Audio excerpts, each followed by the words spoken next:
Vamos lá, estamos aqui, nosso segundo vídeo da série. Então nós conversamos um pouco sobre o empreendedorismo mineral. E agora o bate-papo vai ser sobre quem é esse profissional, qual é o perfil? Porque talvez eles tenham assistido e se perguntado, mas será que isso é pra mim? Será que eu me encaixo?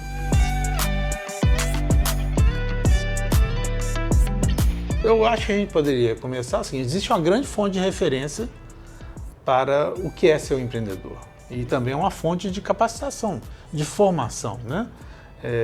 Cada vez mais, por exemplo, o Sebrae, ele vai numa empresa ou pessoas que são especialistas em moda, ele capacita elas para vender melhor, procurar saber o que o mercado quer, né? Porque antes de tudo o empreendedor tem de identificar no mercado potencial aquilo que ele está precisando, né? Se nós formos, por exemplo, no Sebrae, ele coloca lá quais são as características principais de um empreendedor. Autoconfiança, mas não demais, né? Porque senão a gente faz bobagem. Coragem. Autoconfiança nem arrogância, né? Coragem, né? Persistência. Então você olha, às vezes você passa vários anos, fala, ali tem uma oportunidade, mas você fica procurando. Um dia você acha, né? Otimismo, sem ser exagerado também. Gente, tudo que eu estou falando aqui é sem exagero, né? Não pode ser nem pouco, nem muito, né? E quando você não doido, né? E quando nós falamos de empreendedorismo mineral, nós temos de ter um olhar para o mineral, tá? Eu não estou falando nem ser competente, porque nós não precisamos ter nem todo, para ser empreendedor, você não precisa ser geólogo como o Marcelo, né? Tem de ser pessoas que têm um olhar ali sobre, né? Sobre mineral. E aí que eu fiz aquela brincadeira, né? De olhar para a Grécia Antiga, Roma Antiga, né? Egito, né? Para que eles usavam mineral, né? Naquela época você não podia processar muito, talvez várias coisas é possível talvez nós trazermos de volta, até em termos artísticos, né? Lógico que também você não força a barra para formar um empreendedor mineral, né? Como é o caso do meu pai. Meu pai queria que eu fosse um empreendedor, né? Ele tinha porque ele queria que eu fosse. Papai começou com as coisas meio aberrações, né? Não era trabalhar com ele. Isso aí eu dei certo, mas ele não me valorizava muito. Outro dia, eu quando tinha 8 anos, 7 anos, né? Um dia ele me chega com um caminhão de abacate. Jogou um caminhão de abacate na porta lá de casa, né? A gente podia, porque era um sítio ali perto hoje é o Shopping Del Rey. E eu falei, pai, mas que isso? O que eu faço com isso? Um caminhão de abacate? Eu nunca vendi abacate na minha vida. Guacamole. Né? Mas nem guacamole, né? Isso não tinha naquela época, eu tinha 8 anos, né? No final, eu virei, para vocês verem que sempre tem um negócio, eu virei o homem do carrinho, tá?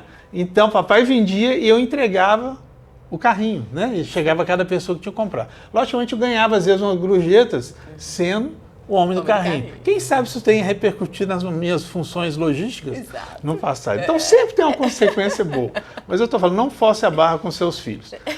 Mas, então, eu até comentei, quando eu estava conversando com a Marcela, que o empreendedor, ele tem de um pouco sair da caixa, né?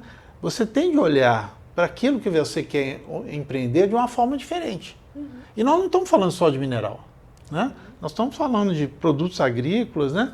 Nós estamos falando vamos dizer, eventualmente de usar os resíduos de retalhos de tecidos, né? Cada vez está sendo mais utilizado pessoas que compram os retalhos de uma empresa de fabricação de tecido ou de uma grande empresa de moda, ela transforma aquilo em quê? Sacolas, né? Em fantasias, né?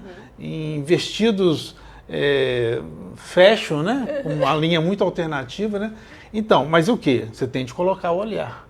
E você tem de o quê? Realmente um olhar alternativo, né? Um olhar até meio porra louca, né? Mas que é possível, né? E sair da caixa, porque a caixa nos conduz ao convencional. É sempre convencional, né?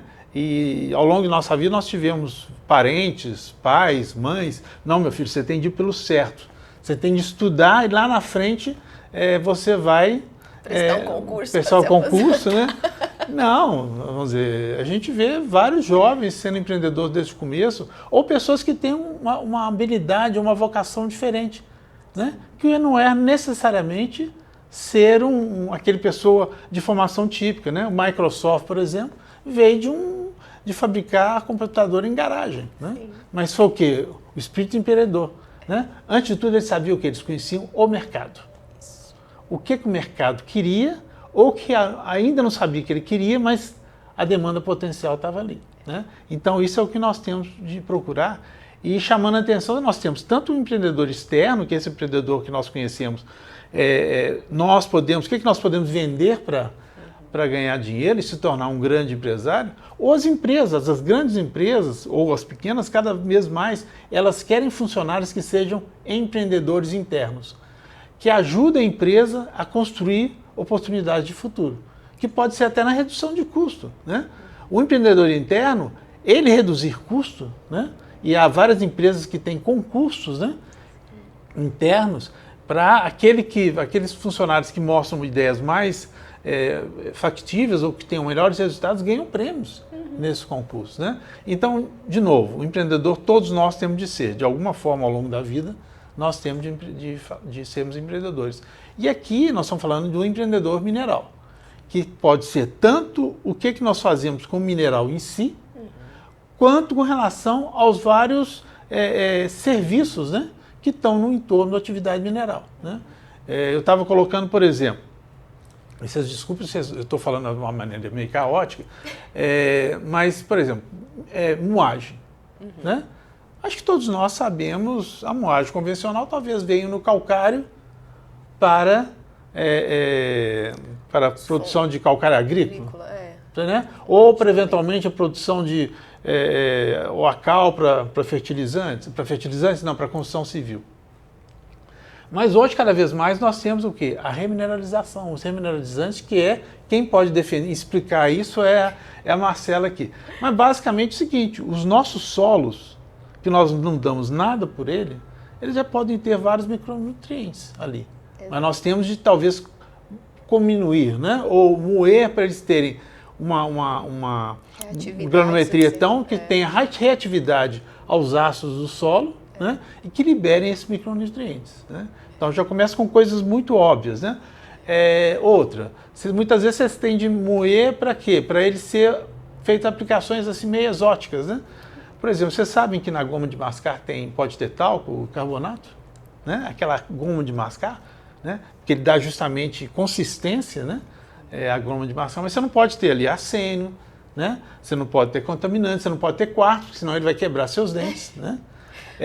A abrasividade vai ser grande demais. O arroz, o polimento de arroz é feito com minerais, né? O jateamento, né? Para limpar peças, para depois se você aplicar o revestimento, muitas vezes ele é feito com polimento à base de quartzo, né?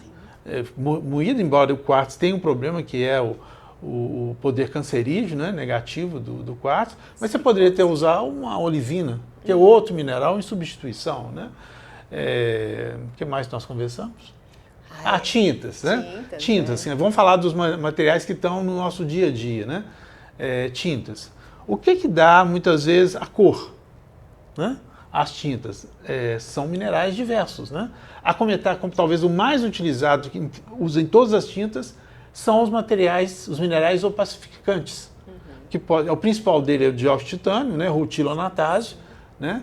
Mas materiais muito puros, que são brancos, né? E vão dar muita opacidade. Você pode para tinta de tatuagem.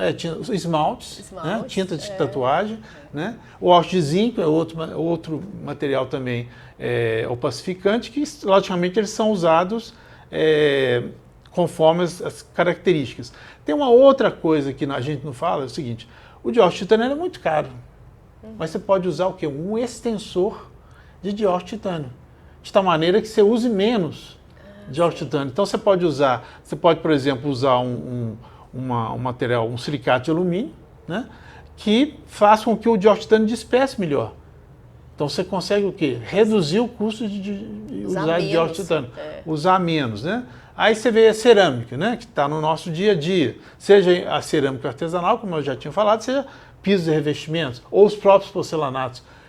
À medida que nós fomos evoluindo os materiais, nós fomos o quê? Também sofisticando os minerais que são utilizados, né? Por exemplo, no passado, em termos de cerâmica de revestimento, a grande produção estava onde? Santa Catarina. Tá? Por causa que era um determinado tipo de mineral. E toda a tecnologia estava baseada nesses determinados minerais, né? Principalmente feldspatos e matérias-primas super nobres. Aí vieram os italianos, espertos, né? Bons em máquinas, né? E buscando mercado no Brasil. E os italianos também gostam muito da mulher brasileira, né?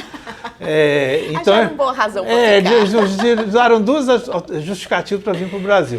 Como grandes fabricantes de máquinas, eles descobriram o quê? Que existe uma região, ali na região de Santa Gertrudes, né?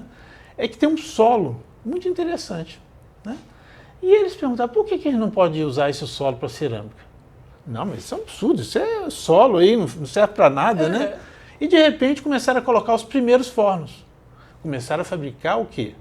Os ladrilhos, pequenos ladrilhos, à base daquele solo de Santa Gertrudes, né? Com o tempo, as tecnologias foram sofisticando.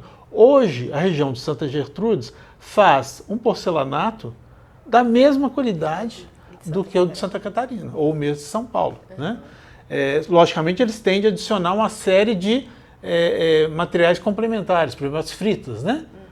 Que dão principalmente as propriedades da superfície, né? Como couro, opacidade e assim por diante. Mas é uma coisa que mudou o paradigma da cerâmica brasileira, né? Hoje, se vocês forem naquela região ali de São Carlos, né? Que é uma região que eu vou muito, a quantidade de cerâmicas que tem ao longo da rodovia ali é enorme. Hoje são as grandes cerâmicas produtoras de revestimento. Outro material, por exemplo, papel. O papel de cobertura, que é de melhor qualidade, a superfície dele, ela é feita de um coating, né? Como se fosse uma tinta que você produz para papel e depois você vem com a tinta de carbonato de cálcio, né? E passa ali e fica aquele papel de belíssima qualidade. Agora, o mais interessante é o quê? No passado só se usava kaolin. Toda a tecnologia para essa tinta, essa cobertura, é de kaolin. Aí o pessoal lá de fora descobriu o quê? O que é gerado na indústria de CO2, na indústria de celulose e papel? Primeiro celulose, porque de modo geral são plantas integradas de celulose e papel. CO2. Eles começaram a trazer o quê? Produzir cal, principalmente aqui na região de Arcos, em Minas Gerais. Tá? Eles queimavam cal de calcário de alta pureza e produziam cal de alta pureza, né? E com a morfologia adequada. Mandava para a planta de celulose e papel integrado, eles pegavam esse CO2, que era um rejeito, que hoje inclusive mal falado, ninguém quer CO2, né? Quer. E o CO2 reagia, era jogado em tanques, reagia com a cal e virava o quê? Carbonato de cálcio. Que passou a dominar a indústria de papel, então acabou com o uso de kaolin. Olha só. Então é uma mudança de paradigma também total, né? Outro material, o próprio kaolin, aí você tem um kaolin lá da região do Amazônia. Esse kaolin é um produto de grande qualidade para quê? Para o kaolin calcinado, né? Que ele é utilizado também em papel, plástico, mas tem uma aplicação que hoje é a grande revolução do futuro. O kaolin, quando você calcina, ele vira uma pozolana. Né? E depois a Marcela também pode explicar melhor por que é pozolana. Mas basicamente as cinzas de vulcões são pozolanas, né? Mas quando você calcina o kaolin, ele vira uma pozolana, então você pode substituir parte do cimento Portland por pozolana. O que acontece? Você reduz a emissão de CO2. Então, uma das grandes soluções para a indústria, para soluções mundiais, para a energia que é gasta para a produção de cimento, é substituir o cimento por kaolin calcinado, né? E aí você vai rolando, né? O que mais? Me fala outros materiais. Vidro. Não, né? Vidro é feito basicamente, o grande material original é quartzo, mas utilizando o quê? Os materiais fundentes, que é o feldspato e outros materiais, né?